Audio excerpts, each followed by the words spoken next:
नमस्कार, आपण पाहत आहे न्यूज 18 लोकमत. आपल्या सगळ्यांचं स्वागत. सुरुवातीलाच एक अतिशय धक्कादायक आणि दुःखद बातमी. मुंबईतल्या वडाळ्यामध्ये क्षुल्लक कारणावरून हत्या करण्यात आली. एका तरुणाची क्षुल्लक कारणावरून काही जणांनी मिळून हत्या केली. हा सगळा प्रकार सीसीटीव्हीत कैद झालाय. 31 वर्षीय तरुणाचा खून करण्यात आलाय. जुन्या वादातून हत्या झाल्याची माहिती मिळते. या तरुणावर थेट कोयत्यांनी वार करण्यात आले. पोलिसांनी या सगळ्या प्रकरणात गुन्हा दाखल केला असून पुढच्या कारवाईला सुरुवात केली. पण अत्यंत धक्कादायक असा हा सगळा प्रकार. अगदी क्षुल्लक कारण होतं, त्यावरून वादविवाद सुरू झाले आणि वादविवादाचं रूपांतर हाणामारीत झालं आणि यानंतर एका 31 वर्षीय तरुणाची हत्या करण्यात आली. या क्षणाची सगळ्यात धक्कादायक अशा प्रकारची ही बातमी. मुंबईतल्या वडाळा भागातली जुना वाद होता दोन वेगवेगळ्या गटांमधला आणि तो वाद उफाळून आला. हा सगळा प्रकार सीसीटीव्हीत कैद झाला आहे. अजित मांढरे आपले प्रतिनिधी आपल्यासोबत आहेत. अजित, काय हा सगळा धक्कादायक प्रकार? मिलिंदजी, साधारणपणे 8-10 दिवसापूर्वी या घटनेमध्ये ज्या तरुणाची हत्या झालेली आहे, वसंत कुमार देवेंद्र, 31 वर्षाचा हा तरुण आहे. याची हत्या करण्यात आलेली आहे. याचा काही दिवसांपूर्वी ज्यांनी हत्या केली त्यांच्याशी किरकोळ वाद झाला होता. त्यानंतर पुन्हा एकदा भांडणं देखील झाली होती. या सगळ्या गोष्टीचा राग मनात धरून 30 मेच्या रात्री साधारणपणे 10:30च्या सुमारास 2 ते 3 तरुण आले. सुरुवातीला वजन जो आहे त्याच्याशी त्यांनी वाद घालायला सुरुवात केली. हा वाद इतका विकोपाला गेला की पुढे त्यांच्यामध्ये हातापाई झाली आणि या तरुणांनी त्यांच्यासोबत आणलेल्या कोयत्यांनी तपासप वार करत जो वसंत आहे त्याची जागीच त्या ठिकाणी हत्या केली. या घटनेत आपण जर सीसीटीव्ही पाहिलं तर कशा पद्धतीनं जे हत्यारे आहेत किंवा जे दोन तरुण आहेत ज्यांनी वसंतची हत्या केली ते हत्येच्या उद्देशानेच आलेले दिसत आहेत. आल्यानंतर थेट एक जण वसंतची वाद घालतो आणि दुसरा जण त्याच्या पाठीमध्ये म्हणजे मागे खोचकलेला जो कोयता आहे तो कोयता काढून तो त्या वसंतच्या मानेवर, गळ्यावर, डोक्यावर आणि पोटावर वार करतो. तर एकंदर ही जी घटना घडलेली आहे याच्यामध्ये किरकोळ वादावरून ही हत्या झालेली आहे आणि या प्रकरणी जे आरोपी आहेत ते आरोपी अजून फरार आहेत. आरोपींचा शोध जे आहे ते पोलीस घेत आहेत. पण या अशा पद्धतीच्या घटनेमुळे वडाळा परिसरामध्ये खळबळ माजलेली आहे, दहशत माजलेली आहे. नेमका कायदा सुव्यवस्था आहे की नाही, मुंबई पोलिसांचा धाक आहे की नाही, असं जर उघडपणे अजित, किती वर्षांच्या पूर्वीचा हा वाद होता आणि आता इतकं टोकापर्यंत का गेलं भांडण? मिलिंदजी, जास्त नाही, फक्त 8 दिवसांपूर्वीचा हा वाद होता आणि वादाचं कारण देखील किरकोळ असल्याचं पोलिसांचं म्हणणं आहे. पण शेवटी वर्चस्व किंवा मला शिविका दिली, मला असं का केलं, हा जो इगो असतो या इगोमध्ये हे वाद झालेले होते आणि त्याच्या जो वाद आहे तो पुढे जाऊन इतका मोठा झाला की त्याच्यामध्ये एका तरुणाची हत्या करण्यात आलेली आहे अशी माहिती पोलिसांनी दिलेली आहे. अगदी क्षुल्लक होतं, फक्त शिविका दिली, रागाने बघितलं का, इथपासून सुरुवात झालेला जो वाद आहे तो शेवटी हत्येवर येऊन ठेपलेला आहे. त्यामुळे अशा पद्धतीने जर दिवसाढवळ्या हत्या होत असतील, उघडपणे हत्या होत असतील तर पोलिसांचा धाक राहिलेला आहे का असा प्रश्न देखील निर्माण होतो. अजित, तुर्तास धन्यवाद या सगळ्या सविस्तर माहितीबद्दल. आणि आता बातमी आहे पुण्यातली, पण मुंबईकरांना सुद्धा बसत असलेल्या पेट्रोल चटक्याची. कारण मुंबईनंतर आता पुण्यात सुद्धा पेट्रोलच्या दरानं 100 पार केले. गेले 3 महिने सातत्यानं पेट्रोलचे दर वाढत आहेत. मागच्या 25 ते 30 दिवसात तब्बल 18 वेळेला पेट्रोलचे दर हळूहळू वाढले आणि आता पुण्यातही पेट्रोल 100 रुपयांवर जाऊन स्थिरावलाय. आज पुण्यातल्या 1 लिटर पेट्रोलचा दर 100 रुपये 15 पैसे इतका झाला आहे. त्यामुळे आता पेट्रोलची ही सेंचुरी सर्वसामान्यांचं आर्थिक बजेट मोडणारीच आहे. त्यासोबतच आधीच लॉकडाऊननं बेजार झालेल्या पुणेकरांचं कंबरडं मोडणार असंच पुणेकरांचं म्हणणं आहे.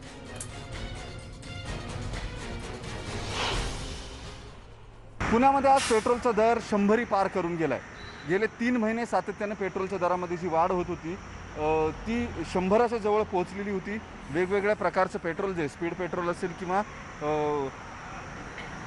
चांगलं लेड ॲसिडवालं पेट्रोल असेल त्याची किंमत ही 100च्या पुढे आधीच गेलेली होती. मात्र आज पेट्रोलचे सामान्य दर जे आहेत ते 100 रुपये 15 पैसे इतके झालेले आहेत. त्याच्यामुळे सर्वसामान्य माणसांचं कंबरडं मोडायची वेळ आली अशी परिस्थिती आहे. एकीकडे लॉकडाऊननं आधीच आर्थिक उलाढाल जी आहे ती मोठ्या प्रमाणावर होते. आपल्यासोबत हे नागरिक आहेत, यांना विचारूया. पेट्रोल 100 पार झालंय शेवटी. आता हे वसुली चालली आहे, जेवढं खर्च झाले सरकारचं हे सगळं सामान्य जनतेचं वसुली चालली आहे. तुम्हाला सर्वसाधारण तुमच्या एकूण बजेटचा हा सगळ्यात मोठा पार्ट जो आहे, एका सिम्बॉलिक मार्कवरती बेंचमार्कवरती पेट्रोल येऊन पोहोचले 100 रुपये. सगळ्या एकूण प्रक्रिया, सरकार, या सगळ्या व्यवस्था याबद्दल तुमचं मत काय आहे? या इतक्या 100रीला पेट्रोल आल्यानंतर हे कशाबद्दल पेट्रोल वाढते हे अजून सरकारने सांगितलेलंच नाही आहे. बाहेर मार्केटमध्ये बॅरल भाव वाढले का हे कशामुळे वाढवतात रेट, त्याचं काहीच पेपरमध्ये पण उल्लेख करत नाही आहे की रेट काय वाढतं आहे. बरोबर. टॅक्सेस जे आहेत ते राज्य सरकार, केंद्र सरकार यांची दोन्हीची भरमसाठ टॅक्सेस आहेत आणि मोठ्या प्रमाणावरती पेट्रोलवरची ही करवाढ जी आहे ती असल्यामुळे नागरिकांना त्याचा भुर्दंड जो आहे तो सोसावा लागतो. थोडे थिडके नाही तर तब्बल 100 रुपये 15 पैसे इतका एका लिटरचा पेट्रोलचा दर झालेला आहे. सर्वसामान्य नागरिकांनी आधीच सार्वजनिक वाहतूक व्यवस्था ही लॉकडाऊनमध्ये बंद आहे. जे अतिगरजेच्या कामांसाठी बाहेर पडत आहेत किंवा ज्यांना पडावं लागतं आहे त्यांनासुद्धा हा भुर्दंड जो आहे तो सोसावा लागतो आहे. 100री पेट्रोलची सेंचुरी जी आहे ती सर्वसामान्य नागरिकांचं कंबरडं मोडण्यावरती आलेली आहे आणि एकूण त्याची आर्थिक गणितं जी आहेत ती सुद्धा कोलमडवणारी आहे. व्हिडिओ जर्नलिस्ट सचिन अंचटेसह, वैभव सोनवणे, न्यूज 18 लोकमत, पुणे. त्यामुळे पेट्रोलनं 100ही गाठले. आणि आता बोलूयात एका पॉझिटिव्ह आणि विशेष वृत्ताकडे. माझं गाव माझी जबाबदारी.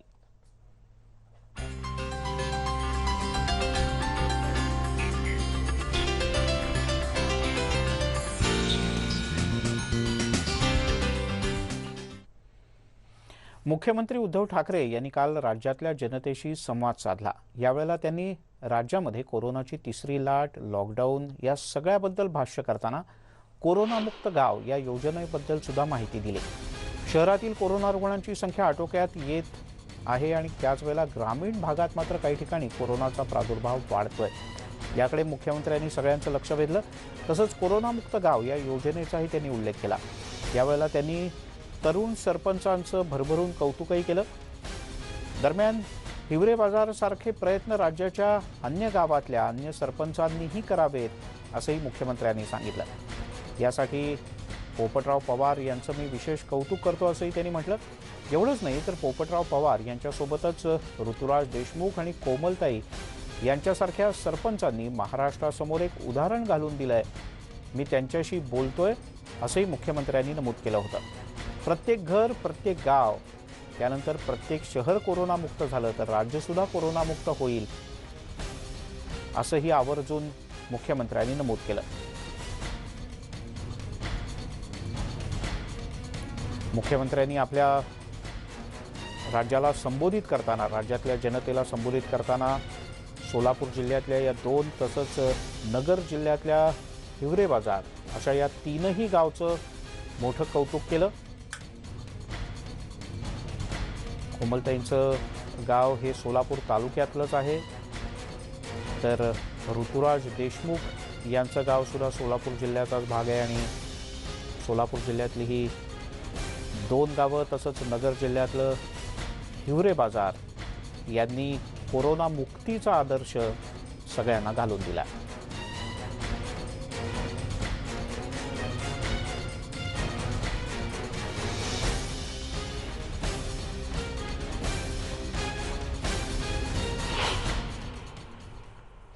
आणि मनमाडमधल्या काही काही गावांमध्ये काय स्थिती आहे ते आपण जाणून घेऊयात. बब्बू शेख आपले प्रतिनिधी आपल्यासोबत जोडले गेले. बब्बू, काय स्थिती आहे मनमाड तालुक्यात? मिलिंद सर, मुख्यमंत्र्यांनी जे आव्हान केलं त्याला नांदगाव तालुका असो किंवा नाशिकचा ग्रामीण भाग होतो, इथे प्रतिसाद मिळायला सुरुवात झालेली आहे. मी आता नागापूर ग्रामपंचायतीच्या आवारात उभा आहे आणि माझ्यासोबत 3 गावांचे सरपंच आहे. नागापूर, बेसगाव आणि कडी एक गाव कोरोनामुक्त झालेलं आहे, 2 गाव कोरोनामुक्तीच्या उंबरठ्यावर आहे. त्यांच्याकडून जाणून घेऊया तर त्यांनी काय काय उपाययोजना केलेल्या आहे आणि मुख्यमंत्र्यांना जे आव्हान केलं त्याला कसं प्रतिसाद देत आहे. काय म्हणाल तुम्ही? मी नागापूर गावचा सरपंच सुधाकर पवार बोलतो. कोरोनाच्या महामारीमध्ये आमच्या गावामध्ये 60 पेशंट पॉझिटिव्ह झाले होते. त्या दृष्टीने लोकांचं आरोग्याच्या दृष्टीने गावाने ग्रामपंचायतीच्या वतीने आरोग्य तपासणी केली. प्रत्येक घरोघरी सॅनिटायझर, हँडवॉश आणि मास्कची वाटप केली. आणि लोकांना विलगीकरणासाठी सोय नसल्यामुळं गावात प्राथमिक शाळेत विलगीकरण कक्ष स्थापन केला आणि त्याच्यानंतर बऱ्याच प्रमाणात गावात कोरोना पेशंट कमी झाले. आज कशी परिस्थिती आहे तुमच्या गावात कोरोनाची आणि मुख्यमंत्र्यांनी जे आव्हान केलेलं आहे त्याला तुम्ही कसा प्रतिसाद देता? आज गावामध्ये फक्त एकच पेशंट पॉझिटिव्ह असून गाव कोरोनामुक्तीच्या उंबरठ्यावर आहे. आणि माननीय मुख्यमंत्री उद्धवजी ठाकरे साहेब यांनी सांगितलेल्या आदेशाचे पालन करून गाव कसं कोरोनामुक्त होईल यासाठी ग्रामपंचायत व ग्रामस्थ सर्व परीने प्रयत्न करत आहे. तुम्ही काय म्हणाल? तुमचा जो बेस गाव आहे, किती लोकसंख्या आहे आणि तिथे काय परिस्थिती आहे आता? आमच्या गावची लोकसंख्या साधारण 1300 ते 1500च्या दरम्यान आहे. खरं तर मार्चचा जो पीक पिरियड होता त्या पिरियडमध्ये आमच्या गावामध्ये 2 ते 3 पेशंट आम्हाला प्राथमिक लक्षणामध्ये आढळून आले. असं आढळून आल्यानंतर आम्ही त्यांना तात्काळ विलगीकरण कक्षामध्ये ठेवलं आणि ग्रामस्थांची एक मिटिंग घेऊन त्या ठिकाणी आशा सेविका असेल, ग्रामसेविका असेल यांना तात्काळ सूचना वजा देता सर्व ग्रामस्थांनी त्यांना सहकार्य करून गाव विलगीकरण शासनाने ठरवून दिलेलं माझं कुटुंब माझी जबाबदारी कशी पूर्ण पार पाडायची या ठिकाणी त्या गावाचं कुटुंब प्रमुख म्हणून गावाने जो मला सहकार्य केलं आणि गावाने प्रत्येकाने विलगीकरण कक्ष प्रत्येकाने आपापले नियम ठरवले आणि गाव एकत्र न येता सर्व सार्वजनिक कार्यक्रम त्या ठिकाणी आम्ही बंद केले. जे एकत्र येणारे कार्यक्रम होते ते आम्ही सर्व बंद करून प्रत्येक नागरिकांनी वेगवेगळ्या ठिकाणी जाऊन गाव कोरोनामुक्त तेव्हाच केलेलं आहे. तिसरी लाट येण्याची शक्यता आहे, कशी थोपवणार? आम्ही तर 2 लाटेमधून वाचलेलोच आहोत असं मला म्हणावं लागेल. तिसरे लाट येण्यासाठी ज्या माननीय मुख्यमंत्री महोदयांनी ज्या कालच काही सूचना केलेल्या आहेत त्या सूचनांचं तंतोतंत पालन या ठिकाणी करण्यात येईल. आणि नवीनच मी काल परवाच एक न्यूज ऐकलेली आहे, तिसरी लाट करण्यासाठी ग्रामपंचायतीच्या स्तरावर झेडपी अंतर्गत काही प्रस्ताव मागवणार आहे विलगीकरण कक्षासाठी, तर आम्ही तो प्रयत्न नक्कीच करू. मिलिंद सर, माझ्यासोबत एक करी गावाचे सरपंच आहे. हा गाव कोरोनामुक्त झालेला आहे. आपण पॉझिटिव्हमध्ये पण हे दाखवलं, न्यूजमध्ये दाखवलं होतं. त्यांनी काय काय उपाययोजना केल्या होत्या आणि गाव कसं कोरोनामुक्त केलं आहे ते त्यांच्याकडून जाणून घेऊया. मी करीचे सरपंच बोलतो, दत्तू घुगे. आमच्या गावात ज्या टायमाला आम्हाला पेशंट आढळले तर आम्ही धार्मिक कामं किंवा लग्न कार्य हे पूर्ण टोटल आम्ही बंद केले. आणि जे आमच्या गावात जे राहणीमान जे वस्ती आहे त्यांना घरोघर सांगितलं तर तुम्ही गावात यायचा प्रयत्न करू नका. आपल्या गावात पेशंट निघले तर आम्ही त्यांच्यासाठी खूप धावपळ चालू आहे आमची. आम्ही त्यांना पाणी पुरवतो किंवा त्यांना काही भाजीपाला असेल किंवा काही जी वस्तू लागली ती वस्तू आम्ही त्यांना घरपोच काय काय केली. उपाययोजना केल्या? सॅनिटाईज केले आम्ही सॅनिटायझरची फवारणी केली. आम्ही प्रत्येक दिवसाला म्हणजे 2 दिवसाड फवारणी करायचो. एकूणच हे जे 3 गावचे सरपंच आहे, नागापूर, बेसगाव आणि करी, या 3 गावाच्या सरपंचांनी आता निर्धार केलेला आहे का तिसरी लाट ही जी आहे ती वेशीवर थोपायची. त्याच्यासाठी यांनी जे उपाययोजना केलेल्या आहे, सॅनिटायझर असो, विलगीकरण असो, लसीकरण असो किंवा रुग्णांची तपासणी असो, आणि विशेष म्हणजे या गावाने ज्यांची मळ्यात राहण्याची व्यवस्था आहे असे 80% लोक जे आहे ते मळ्यात राहायला गेले, त्याच्यामुळे एकमेकांशी यांचा संपर्क आलेला नाही. एकूणच मुख्यमंत्र्यांनी जे आव्हान केलेलं आहे त्याला नाशिकच्या ग्रामीण भागात आता प्रतिसाद मिळायला सुरुवात झालेली आहे. मिलिंद. बब्बू, तुर्तास धन्यवाद आणि या गावकऱ्यांचं अभिनंदन. अतिशय यशस्वीपणे ते उत्तम पद्धतीनं काम करतायत, ते अधिक यशस्वी होत यासाठी त्यांना शुभेच्छा. आणि आता आपले 2 प्रतिनिधी आपल्यासोबत जोडले गेलेत. सोलापूरहून आपल्यासोबत जोडले गेलेत सागर सुरवसे आपले प्रतिनिधी, तर शिर्डीहून हरीश जिमोटे आपल्यासोबत जोडले गेलेत. आधी सागरकडे जाऊयात. सागर, सोलापुरातल्या 2 गावांनी तर करून दाखवलं, थेट मुख्यमंत्र्यांनी कौतुक केलंय. बाकी गावातली काय काय स्थिती आहे?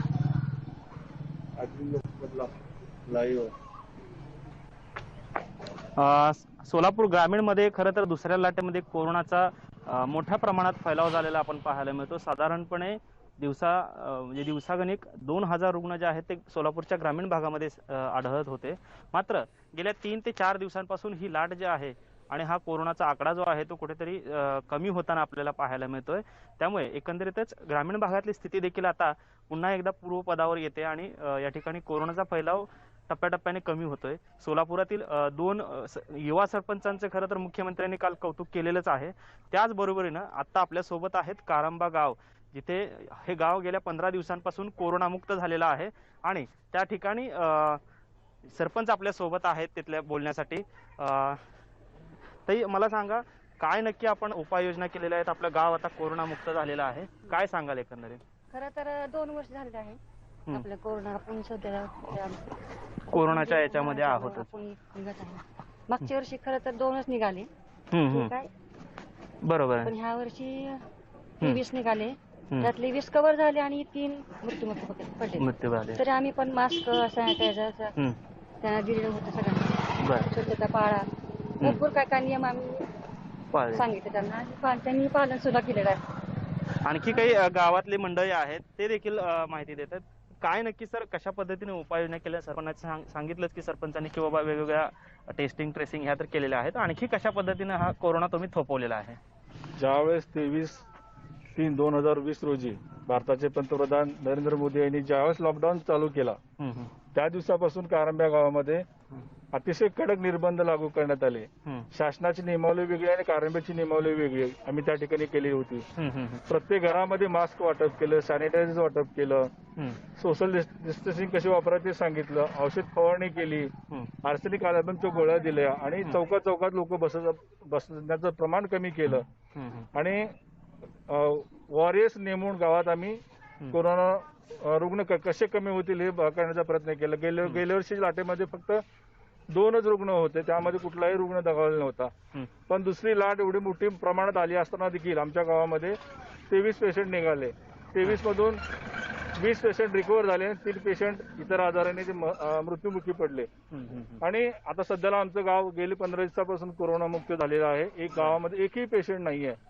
आमचं गाव सोलापूर पासून 15 किलोमीटरच्या अंतर असताना देखील आमच्या गावामध्ये सध्याला एकही पेशंट सध्याच्या स्थितीला नाहीये. ग्रामीण भागामध्ये लोकांकडून रिस्पॉन्स मिळवण्यासाठी खूप मोठं आव्हान असतं, त्यांना समजूत काढणं त्यांची. ते कसं तुम्ही शक्य केलं? आम्ही गावाची बैठक घेतली 2 वेळेस. तालुक्याचे पोलीस अधिकारी, पंचायत समितीचे पोलीस अधिकारी घेऊन गावामध्ये सार्वजनिक बैठक घेतली. त्या बैठकीच्या माध्यमातून गावाच्या लोकांना आव्हान केलं, महामारी किती भयंकर वाईट आहे, आपल्याला लागली तर ती किती वाईट पैसे मोजावे लागतात, आपलं मृत्युमुखी पडतं, हे त्या बैठकीतून लोकांना समजावून सांगितलं. त्याच्यामुळे लोकांमध्ये परिवर्तन होऊ लागलं. लोक मास्कचा वापर करू लागले, सॅनिटायझर वापरू लागले. त्याच्यानंतर बसत असताना गर्दी न करता बसू लागले आणि आपापल्या शेतामध्ये जाऊन लोक बसू लागले. याच्यामुळं आमचं गाव कोरोनामुक्त झालेलं आहे असं मला वाटतं. निश्चितच खूप चांगला प्रयत्न आपण गावासाठी केलेलाच आहे.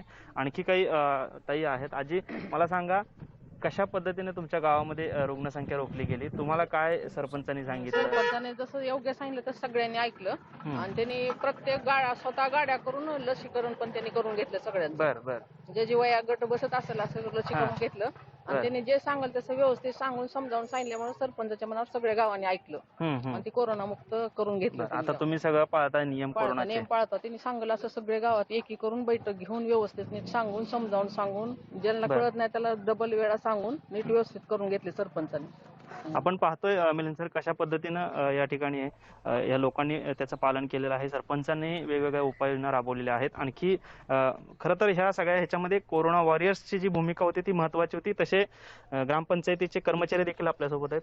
कशा पद्धतीच्या सूचना शासनाकडून तुम्हाला आल्या आणि गावामध्ये कशा पद्धतीने त्याची अंमलबजावणी केली? काय नक्की यशाचं रहस्य? कॉर्नर बैठक घेऊन आम्ही प्रत्येक ठिकाणी काही जाणं शिकवत नव्हतो, पण कॉर्नर बैठक घेऊन आम्ही प्रत्येकाच्या सांगितलं बाबा डिस्टन्स पाळा, मास्क वापरा, सॅनिटायझर वापर करा, शक्यतो गर्दी करू नका.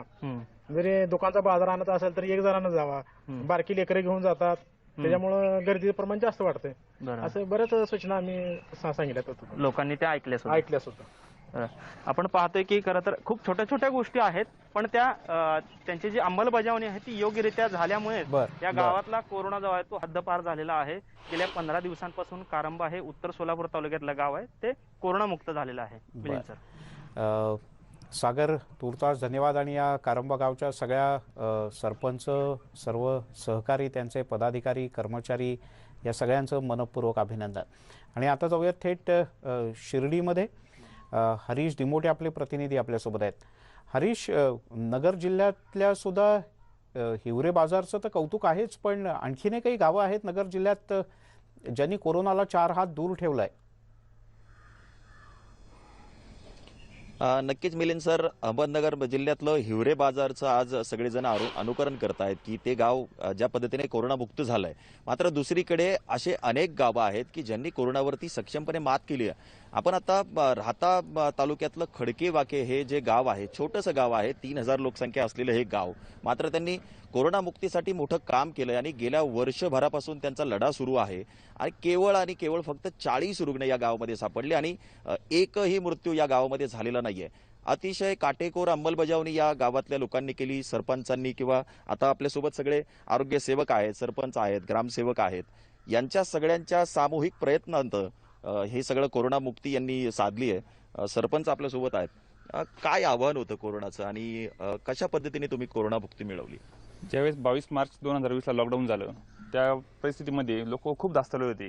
त्यासाठी शासनाने आदेश काढल्याप्रमाणे आम्ही खडकेवाक्यामध्ये बाहेर गावून आलेल्या लोकांना शाळेमध्ये विलगीकरण केलं. त्यांच्यासाठी ज्या उपाययोजना आहेत त्या राबवल्या. त्यांना सॅनिटायझर असेल, मास्क असेल, त्या सगळ्या सुविधा शाळेमध्ये पुरवल्या, जेणेकरून बाहेरून कोरोना आपल्या गावात येऊ नये म्हणून ते आपण शाळेमध्ये विलगीकरण केले. त्याचप्रमाणे आपण ज्या ठिकाणी पेशंट असेल त्या ठिकाणी पूर्ण 100% ट्रेसिंग करून त्या ठिकाणचं पूर्ण फॅमिली तिथला एरिया जो आहे तो ट्रेसिंग करून ज्या ठिकाणी पेशंट पॉझिटिव्ह आहे त्यांना साईबाबा संस्थान शिर्डी या ठिकाणी विलगीकरण कक्षामध्ये क्वारंटाईन करण्यात आलं आणि ते ट्रीटमेंट देण्यात आली.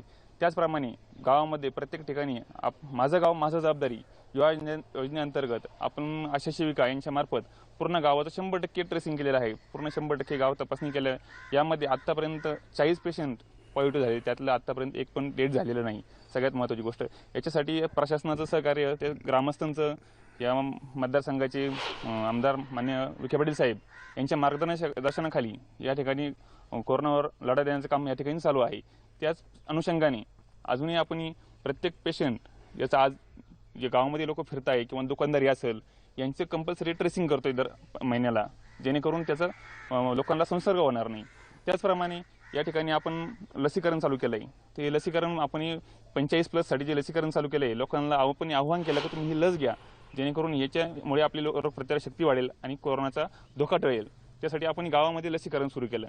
यामध्ये आपल्या गावातील आजपर्यंत 70 लोकांनी लसीकरण घेतलेलं आहे. त्याचप्रमाणे 70% लोकांचं लसीकरण झालं, कोरोनामुक्तीसाठी मोठं काम केलं. आरोग्य सेवक देखील आपल्या सोबत आहेत. कशा पद्धतीनं हे आव्हान होतं आणि आरोग्य सेवक तुमचे सगळे काम करत असताना कसं इथे सगळं घडत होतं? हे जे गाव आहे म्हणजे खडकेवाके गाव, याच्यामध्ये जे गावातील ग्रामस्थ असेल, प्रामुख्याने येथील जे सरपंच किंवा त्यांची जी बॉडी, ग्रामपंचायत बॉडी असेल, त्यांनी जे आरोग्य यंत्रणेला जे सहकार्य केलं म्हणजे हे कोरोनापासून गावाला दूर ठेवण्यासाठी, तर ते फार मोलाचं होतं. यामध्ये त्यांनी सांगितल्याप्रमाणे की जे गावात पेशंट निघेल त्याचे लगेच त्वरित कॉन्टॅक्ट ट्रेसिंग करून त्यांना ट्रीटमेंट उपचार त्वरित सुरू केले. तर या उपचारामध्ये उपचार त्वरित सुरू झाल्यामुळे गावात एकही डेथ झाले नाही. उपचार वेळेत मिळाले म्हणून आजपर्यंत मृत्यू झाला नाही. तुम्ही घरोघरी जाऊन तपासण्या केल्या असतील, लोकांचा कसा प्रतिसाद होता? खूप चांगला प्रतिसाद होता. आमच्या आशा वर्कर प्रत्येक महिन्याला त्या प्रत्येक कुटुंबाचं ट्रेसिंग करतात आणि या सर्वेक्षणामध्ये आम्हाला 5 संशयित सापडले. त्यांचं पण आम्ही रॅपिड टेस्ट केल्या, त्यापैकी 4 आम्हाला पॉझिटिव्ह निघाले. म्हणजे खूप आमच्या सर्वेचा पण खूप आम्हाला त्याचं फळ मिळालं आणि अशा प्रकारे आम्ही खूप, आणि आमचे वैद्यकीय अधिकारी डॉक्टर गायकवाड सर आम्हाला वेळोवेळी खूप मार्गदर्शन करतात. आमच्या अडीअडचणी असतील, मेडिसिनचा काही तुटवडा भासत असेल तर आम्हाला ते खूप मदत करतात, किंवा शासकीय काही आपल्याला नवीन अपडेट्स असतील ते आम्हाला ट्रेनिंगद्वारे ते शिकवतात. त्यानुसार आम्ही त्याचं इम्प्लिमेंटेशन आमच्या खडकेवाके गावात. नक्कीच लोकांची देखील यांना साथ मिळाली म्हणून आज हे गाव कोरोनामुक्त झालंय. आपल्यासोबत ग्रामसेवक देखील आहेत. आता परत 3री लाट येणार अशी शक्यता आहे, तर मग कशा पद्धतीने आता प्रशासन पुन्हा सज्ज आहे? आम्ही गावामध्ये पूर्ण गावाचा सर्वे करून घेतलेला आहे आणि वाड्या वस्त्यावर तो मार्च 2020ला जेव्हा सुरुवात झाली कोरोनाची, त्यावेळेस आम्ही पूर्ण वाड्या वस्ती ज्या ठिकाणी तो पेशंट सापडेल त्या ठिकाणचं सगळं प्रतिबंध करून टाकला. तिथं आम्ही बांबू असे करून तो रस्ता अडवला आणि त्या वस्तीवरती पूर्ण फवारणी करून घेतली. त्यानंतर आता तुम्ही सांगतात की 3री लाट, त्यासाठी आमची पूर्ण टीम तयार आहे. आम्ही पूर्णपणे तयारीनिशी आहोत की गावाचं त्यापासून संरक्षण होईल अशीच आम्ही तयारी करून ठेवलेली आहे. मिलिंद सर, आपण बघितलं तर हे गाव पूर्णपणे सज्ज आहे आणि गेल्या वर्षभरापासूनच सगळे त्यांनी काटेकोर नियम जे आहेत ते पाळले आणि गेल्या वर्षीच्या मार्च महिन्यापासूनच त्यांनी गावात येणारा जो प्रत्येक व्यक्ती आहे त्याला क्वारंटाईन केलं जात होतं. त्याची जी तपासणी आहे ती केली जात होती. गावातले जे संशयित रुग्ण आहेत किंवा ज्यांना कोरोनाची काही लक्षणं दिसत आहेत अशाची तपासणी केली जात होती आणि त्याचा जर पॉझिटिव्ह रिपोर्ट आला तर त्याच्या संपर्कातल्या लोकांची देखील लगेच टेस्ट करणं, त्यांच्यावरती उपचार देणं. त्यामुळं या गावातले बऱ्यापैकी कोरोना यांनी कंट्रोलमध्ये ठेवला आणि एकाही व्यक्तीचा मृत्यू झालेला नाहीये. त्यामुळे याचं अनुकरण खरं तर सगळ्या गावांनी करणं गरजेचं आहे. मिलिंद सर, खरंय हरीश, या गावाने जे करून दाखवलं त्याची म्हण आधीच आहे आपल्याकडे, गाव करील ते राव काय करील. त्यामुळे दिल्लीतल्या असो किंवा महाराष्ट्रातल्या असो, सर्व दिग्गज अधिकाऱ्यांनी वेगवेगळ्या सूचना ज्या वेळोवेळी दिल्या त्याचं इतकं तंतोतंत पालन या गावानेही केलं. या गावाने खऱ्या अर्थाने कोरोना मुक्त गाव असं बिरुद आता लावून घेतलं आहे. हरीश, तुर्तास धन्यवाद आणि या खडकेवाके गावातल्या सगळ्यांचं खरंच मनपूर्वक अभिनंदन. यासोबतच एक छोटासा ब्रेक घेऊयात. सर्व प्रकारच्या ताज्या अपडेट्ससाठी news18lokmat.com या आमच्या वेबसाईटला लॉग ऑन करा. फेसबुक, ट्विटरवर आम्हाला फॉलो करा. आणि हां, ज्या 3 गावातल्या सरपंचांचं आणि गावांचं मुख्यमंत्र्यांनी अभिनंदन केलं आहे त्यांच्या खास मुलाखती यूट्यूबवर आमच्याकडे पाहायला विसरू नका.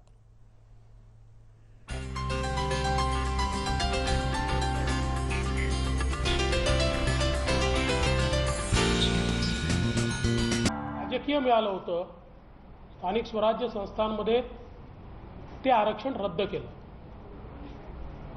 ते रद्द झाल्यानंतर केंद्र सरकार आपलं राज्य सरकारने त्या आदेशाच्या विरुद्ध एक रिव्हिजन पिटिशन दाखल केली होती. ती पिटिशन देखील सर्वोच्च न्यायालयाने रद्दबातल केली आहे. त्यामुळे आत्ताच्या परिस्थितीमध्ये महाराष्ट्रामध्ये कुठलंही राजकीय आरक्षण ओबीसी करता शिल्लक राहिलेलं नाही. या संदर्भात कशा प्रकारे या सरकारने हे आरक्षण घालवलं हे मला खरं म्हणजे या निमित्ताने आपल्यासमोर ठेवायचं. सर्वात पहिल्यांदा ही जी काही पिटिशन होती सर्वोच्च न्यायालयासमोर, ती ओबीसी आरक्षणामध्ये ज्या जिल्ह्यांमध्ये 50% वर आरक्षण चाललंय ते 50% आत आलं पाहिजे अशा प्रकारची ती पिटिशन होती.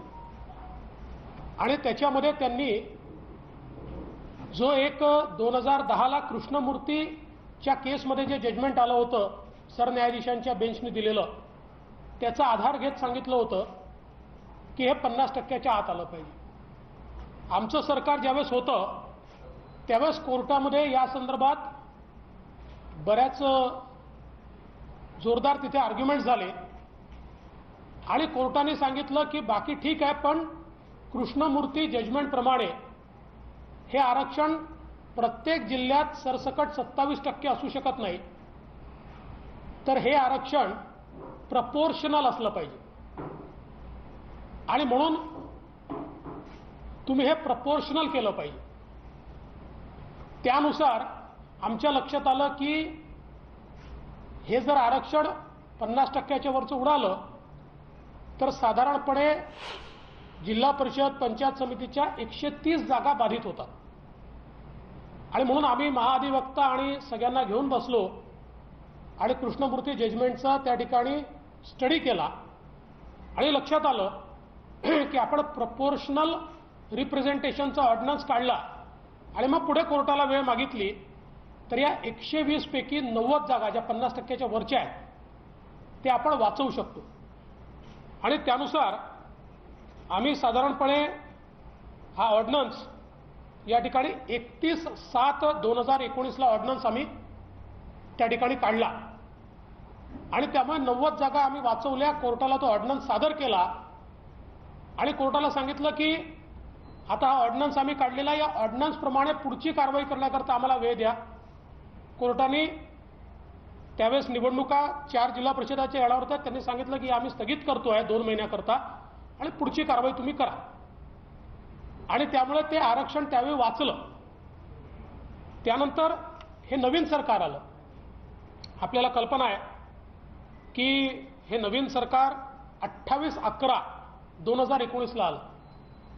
त्यानंतर ही केस लागली आणि 13/12/2019 माननीय सर्वोच्च न्यायालयाने असे निर्देश दिले की तुम्ही कॉन्स्टिट्यूशन बेंचने कृष्णमूर्तीच्या केसमध्ये जे सांगितलेलं आहे त्याप्रमाणे कारवाई करा आणि आम्हाला पुढच्या तारखेला कळवा.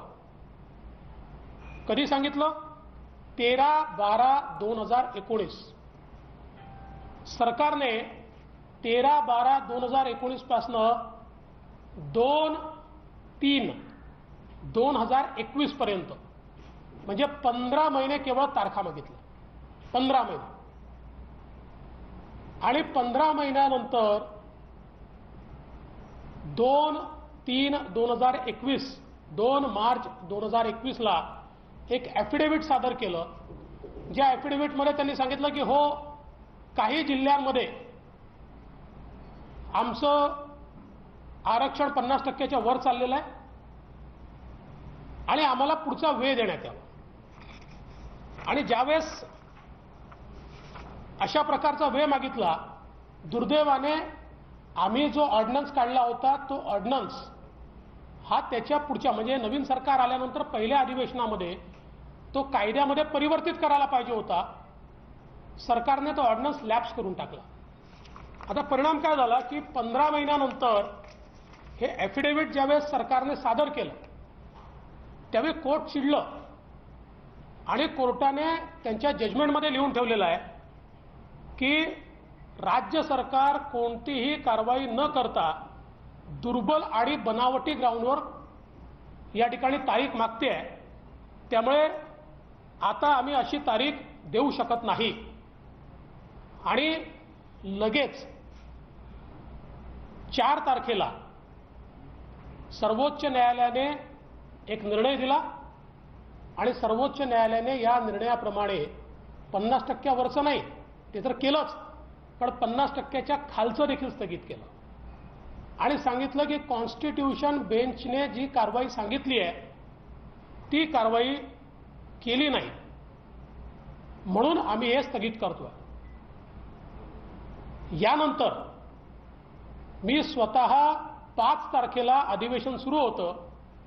5 मार्चला अधिवेशनामध्ये सांगितलं की आपल्याला हे जर टिकवायचं असेल तर आपल्याला कॉन्स्टिट्यूशन बेंचने सांगितलेली कारवाई करावी लागेल. आणि ती कारवाई म्हणजे काय? तर राज्य मागासवर्ग आयोग गठीत करावा लागेल, त्याला एम्पिरिकल डाटा कलेक्ट करायला सांगावा लागेल आणि त्याच्या आधारावर आपलं आरक्षण जस्टिफाय करावं लागेल, तरच आता हे यापुढे टिकू शकतं. लगेच सभागृहामध्ये ठरलं की माननीय मुख्यमंत्र्यांकडे बैठक होईल. माननीय मुख्यमंत्र्यांकडे बैठक झाली आणि त्या बैठकीमध्ये हे स्पष्टपणे मी मांडलं की आपल्याला आता याच्यामध्ये कृष्णमूर्ती जजमेंटप्रमाणे पुढची कारवाई करावी लागेल. एक तर आम्ही जो प्रपोर्शनलचा काढला होता तोचा कायदा करावा लागेल, पण आता नुसता कायदा करून होणार नाही, कारण हे जजमेंट आलाय. याच्यासोबत राज्य मागासवर्ग आयोग गठीत करावा लागेल, त्यांना एम्पिरिकल डाटा तयार करायला लावावा लागेल, त्याच्या आधारावर आपल्याला पुन्हा एकदा आरक्षणाचा कायदा किंवा त्या संदर्भातलं अमेंडमेंट करावं लागेल. मी ज्यावेळेस हे मांडलं त्यावेळेस राज्याचे महाअधिवक्ता त्या ठिकाणी होते, त्यांनी त्याला दुजोरा दिला. विधी सचिव होते, त्यांनी दुजोरा दिला. त्या ठिकाणी आमच्या काळातले जे ग्रामविकास सचिव होते ज्यांनी तो ऑर्डिनन्स काढला होता ते होते, त्यांनी त्याला दुजोरा दिला आणि तिथे ठरलं की याप्रमाणे आपण कारवाई करू. परंतु त्यानंतर जे निवेदन सरकारने केलं ते वेगळ्याच प्रकारचं केलं. त्यात कुठेही राज्य मागासवर्ग आयोग गठीत करणार वगैरे किंवा कधीपर्यंत करणार हे काहीच सरकारने सांगितलं नाही.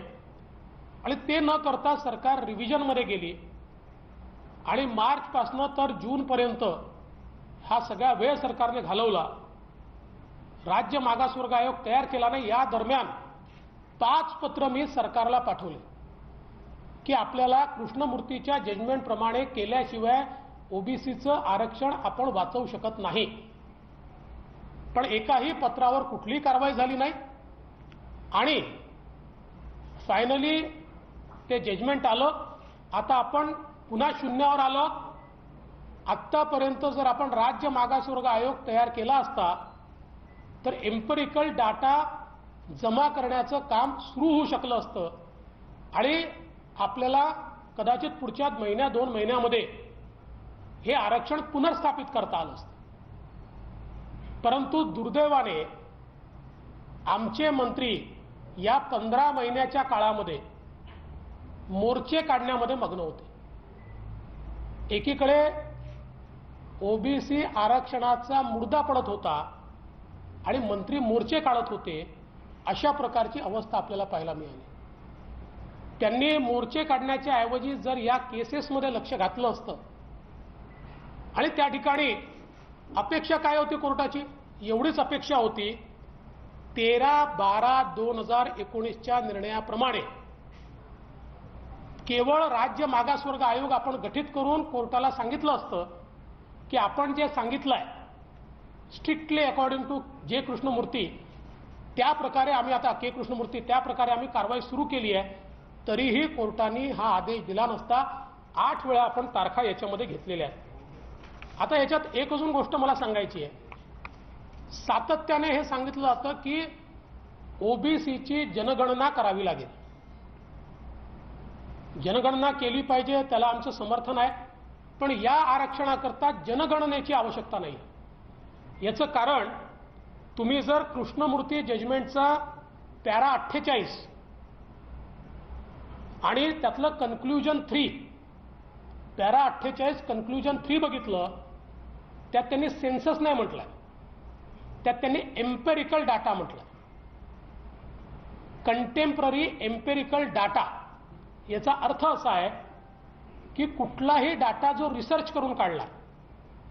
एक उदाहरण द्यायचं झालं तर मराठा आरक्षणाच्या वेळी आपण सेन्सस नाही केलेला, आपण एम्पेरिकल डाटा राज्य मागासवर्ग आयोगाकडनं तयार केला आणि मराठा आरक्षणाचं जजमेंट जर तुम्ही बघितलं तर त्या जजमेंटमध्ये स्पष्टपणे त्यांनी म्हटलंय की आम्ही हा जो डेटा आमच्यासमोर सादर झालाय हा क्वेश्चन करत नाही सर्वोच्च न्यायालयाने. त्याच्या निष्कर्षावर त्यांनी सांगितलंय, पण डेटा त्यांनी कुठेही क्वेश्चन केला नाही, कारण एम्पेरिकल डाटा करावा लागतो जसा आपण मराठा आरक्षणाच्या वेळेस केला. त्यामुळे हे जे सांगितलं जात आहे की आता ओबीसीची जनगणना केल्याशिवाय आरक्षण मिळत नाही, हेही खोटं बोललं जात आहे, चुकीचं सांगितलं जात आहे. आणि हे त्या दिवशी देखील मी स्वतः मुख्यमंत्र्यांच्या बैठकीत सांगितलं की एम्पेरिकल डाटा तयार करायचा आहे. जनगणना मोठी आहे, ती इतर कारणाकरता करू, पण याच्याकरता एम्पेरिकल डाटा आहे. आणि त्याही वेळेस राज्याचे महाअधिवक्ता साहेबांनी म्हटलं होतं हे बरोबर आहे, एम्पेरिकल डाटा तयार करायचा आहे, जनगणनेची पूर्ण आवश्यकता नाही आहे. आणि म्हणून एकूणच जर आपण बघितलं तर या सगळ्या ओबीसीच्या आरक्षणाच्या याच्यामध्ये मी खरं म्हणजे मला याच्यात राजकारण करायचं नव्हतं, पण काही लोक काही झालं की मागच्या सरकारवर टाकतात. तेव्हा आमच्या सरकारच्या काळामध्ये ऑर्डिनन्स काढून कोर्टाने तो ऍक्सेप्ट केला आणि या सरकारला 13/12/2019ला जो आदेश दिला तो 15 महिने न पाळल्यामुळे या सरकारने, आणि करायचं काय होतं, फक्त राज्य मागासवर्ग आयोग गठीत करून एम्पेरिकल डाटा आम्ही कोलेक्ट करतोय किंवा कलेक्ट करतोय एवढं जरी सांगितलं असतं तरी कोर्टाने हा आदेश दिला नसता. तर मला जाणीवपूर्वक याच्यामध्ये या आदेशातले काही पार्ट वाचून दाखवायचे, ज्याच्यामध्ये आपण बघा 13/12/2019ला माननीय सर्वोच्च न्यायालयाने काय म्हटलंय. त्यांनी असं म्हटलंय, if no justification can be offered the state government shall take corrective measures to ensure that the dictum of the Constitution bench of Supreme Court is complied with in its letter and spirit before next date of hearing and report compliance in that regard. म्हणजे काय म्हटलं तर कृष्णमूर्तीच्या जजमेंटमध्ये जी process सांगितली आहे ती पूर्ण करून आम्हाला पुढच्या डेटला सांगा. मग ते काय कोर्टाला समजत नाही का की लगेच ही काही होऊ शकत नाही. त्याचा अर्थच एवढा आहे की कृष्णमूर्तींच्या जजमेंटमध्ये जो मी पॅराग्राफ सांगितला 48 त्याच्या कन्क्लुजन 3 मध्ये सांगितल्याप्रमाणे एम्पेरिकल डाटा तयार करण्याकरता राज्य मागासवर्ग आयोगाचं गठन करणं एवढंच अपेक्षित या ठिकाणी आहे. पण हे आपण 15 महिने केलं नाही. आणि आपण जो काही 4-2 मी 2 म्हणालो ते 4-2ला ॲफिडेव्हिट सादर केला आहे आणि निर्णय 4-3चा आहे. ते जे ॲफिडेव्हिट आपण सादर केला आहे त्याच्यामध्ये आपण plainly considered that reservation exceeds 50%, म्हणजे आपण मान्य करून टाकलं की आमचं आहे 50%च्या वर, पण कुठलंही जस्टिफिकेशन खालचं वरचं काहीच दिलं नाही. आणि त्यानंतर 15 महिन्यानंतर सुप्रीम कोर्टाला यांनी ज्यावेळेस तारीख मागितली त्या सुप्रीम कोर्ट काय म्हणताय, we therefore fail to understand as to why the state government wants further hearing of the matter on such flimsy and specious ground. To observe sobriety, we say no more.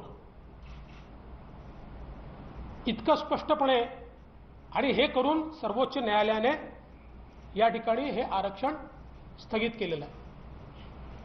आता आमची मागणी एवढीच आहे, अजूनही वेळ गेलेली नाही आहे.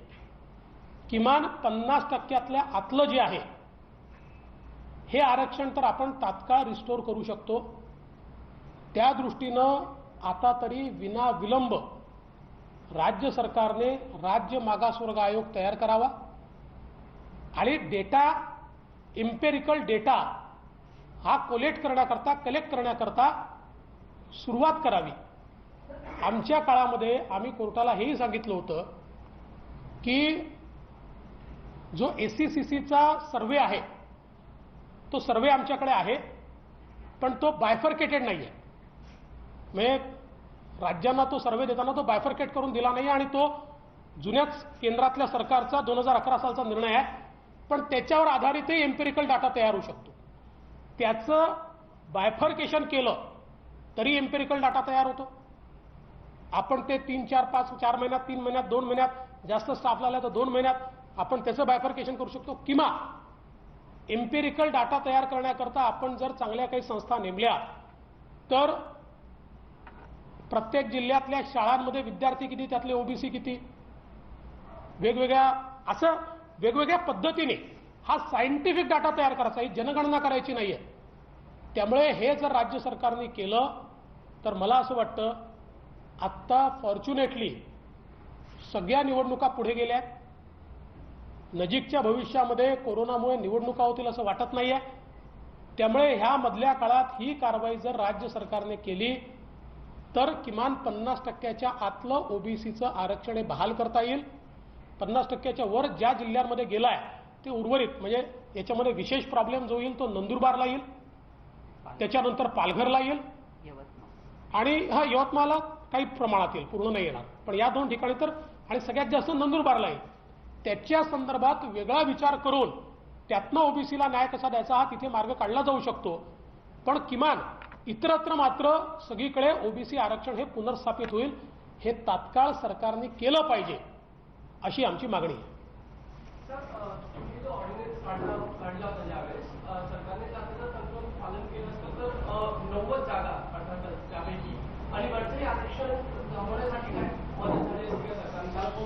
हे वरच्याच आरक्षणाकरता होतं.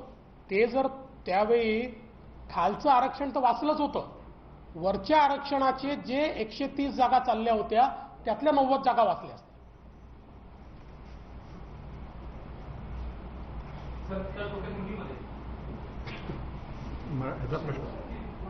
काँग्रेसकडून वारंवार आरोप केला जातोय की म्हणजे तुम्ही म्हणलात की काही झालं तरी मागच्या सरकारकडे किंवा केंद्राकडे, नाना पटोलेंची परवा प्रेस झाली होती, त्यांनी स्पष्टपणे सांगितलं की हे आरक्षण देखील म्हणजे मराठा आरक्षण असेल किंवा ओबीसी आरक्षण हे फक्त फडणवीसांमुळे गेलं असेल. मी पुराव्यासहित बोलतो. मी सर्वोच्च न्यायालयाचे जजमेंट्स आपल्याला वाचून दाखवले तारखेवार, आणि त्यात हे स्पष्टपणे दिसत आहे की आम्ही वाचवलं यांच्या काळात गेलं. अरे तुमचं सरकार येऊन 15-15 महिने झाले, आता 18-18 महिने झाले ना, 15-15, 16-16 महिन्यानंतर, आणि तुमच्या हा आदेश आमच्या सरकारला दिला नव्हता. 13/12चा आदेश हा तुमच्या सरकारला दिला होता आणि त्यानंतर 15 महिने तुम्ही काहीच केलं नाही म्हणून म्हणून सर्वोच्च न्यायालयाने तो निर्णय दिला.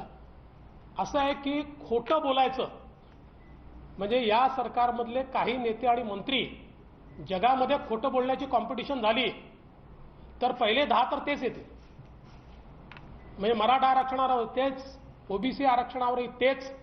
आपला नाकर्तेपणा लपवण्याचं हे काम यांचं चाललेलं आहे आणि म्हणूनच मी आज तेवढ्याच करता म्हणजे हे मोर्चे काढत होते त्यावेळी आणि त्याच वेळी म्हणजे हे अध्यक्ष होते ना, का लॅप्स होऊ दिला ऑर्डिनन्स?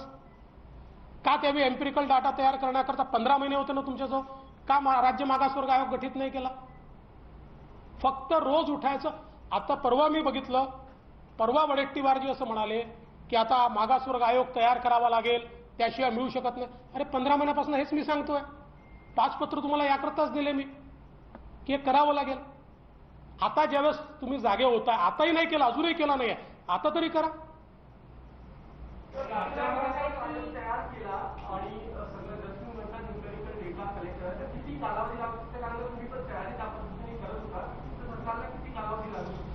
बघा, माझं मत असं आहे की एम्पेरिकल डाटा तयार करण्याकरता आपण जास्त एजन्सीज लावल्या तर जास्त लवकर डेटा तयार होतो. कारण हा सॅम्पल सर्वे असतो, सॅम्पल साईज मोठा असतो आणि त्याच्यामध्ये कोर्टाचं म्हणणं काय असतं की मग एम्पेरिकल डाटाच्या संदर्भात की तो सायंटिफिक असला पाहिजे. म्हणजे पद्धती जी आहे कलेक्शनची ती सायंटिफिक असली पाहिजे. जसं आपण मराठा आरक्षणाच्या वेळेस 5 एजन्सीज लावल्या होत्या, टाटा इन्स्टिट्यूटपासनं तर अगदी आपली पुण्याची कुठली त्या सगळ्या जे काही इन्स्टिट्यूट आहेत या सगळ्या लावल्या होत्या. त्यांनी डेटा तयार केला आणि तो डेटा सर्वोच्च न्यायालयाने मान्य केला आपला. त्यामुळे हे करणं कठीण नाही आहे आणि आता वेळ आहे ना आपल्याकडे. आता मला वाटत नाही की यावर्षी तरी कुठल्या निवडणुका होतील, कारण आता मी बघितलं राज्य सरकारने निवडणूक आयोगाला ऑलरेडी पत्र पाठवलेलं आहे. त्यामुळे आपल्याजवळ भरपूर वेळ आहे. पुढच्या कुठल्याही निवडणुकीच्या आधी आपण हे केलं तर किमान 50% आतलं रिझर्वेशन तरी आपण वाचवू शकतो. नाही, चांगलं आहे. माझं म्हणणं काय आहे की महिन्याभरात करा, आम्हाला तर आनंद आहे. पण हे जर शहाणपण हे आधी सुचलं असतं किंवा 4 मार्चला निर्णय आल्यानंतर या मधल्या काळात ते सुचलं असतं तर महिना नाही तुम्हाला 3 महिने होते, होऊन गेलं असतं ना. नाही केलं तुम्ही, करा महिन्याभरात करा. आणि आम्ही सांगतो आमची मदत पाहिजे. म्हणजे ते फार मोठे लोक आहेत आणि फार हुशार लोक आहेत, त्यामुळे आमच्यासारख्या लोकांची त्यांना म्हणजे ज्यांना काही फार समजत नाही याची मदत आवश्यकता नाही, पण तरी त्यांना लागली तर आम्ही द्यायला तयार. नाही, आता हा विषय घ्या पहिले, त्याच्यावर बोलतो. नाही नाही, आता पहिले हा विषय संपला असेल तर मग दुसरा विषय. हां,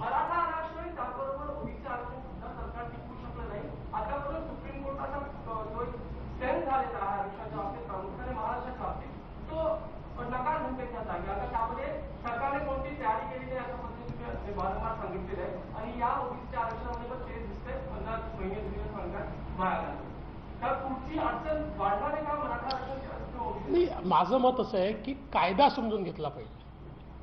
आमच्या काळामध्ये आम्ही कायदा समजून घेऊन त्याप्रमाणे कारवाई करायचं. भाषणं देऊन नाही होत, मोर्चे काढून नाही होत, ते महत्वाचे असतात. लोकशाहीमध्ये मोर्चांचं आपलं महत्व आहे, पण त्याच वेळी जर कायदा समजून त्याच्यावर कारवाई केली नाही तर अशी वेळ येते. अनेक निर्णय आहेत, पदोन्नतीचं आरक्षण असेल, ओबीसी असेल, मराठा असेल, मुख्यमंत्री तुमचे मित्र आहेत, अनेक गोष्टी झाल्यानंतर त्यांना धक्का बसतो का? कारण बऱ्याचदा असं वाटतं की मुख्यमंत्र्यांना याबद्दल काही माहिती कळू दिली जात नाही. असं आहे की या सगळ्या संदर्भात त्या खात्याचे जे मंत्री आहेत, सरकारमधले जे अधिकारी आहेत, यांनी वेळोवेळी मुख्यमंत्र्यांच्या निदर्शनास ते आणून दिलं पाहिजे आणि त्याच्यावर मुख्यमंत्र्यांनी निर्णय घेतले पाहिजे.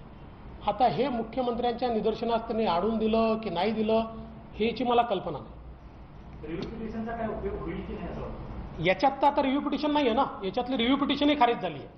ओबीसी मधली रिव्ह्यू पिटिशनही खारिज झाली आहे. त्यामुळे आता रिव्ह्यू पिटिशनचा दरवाजा ओबीसीत ओपन नाही.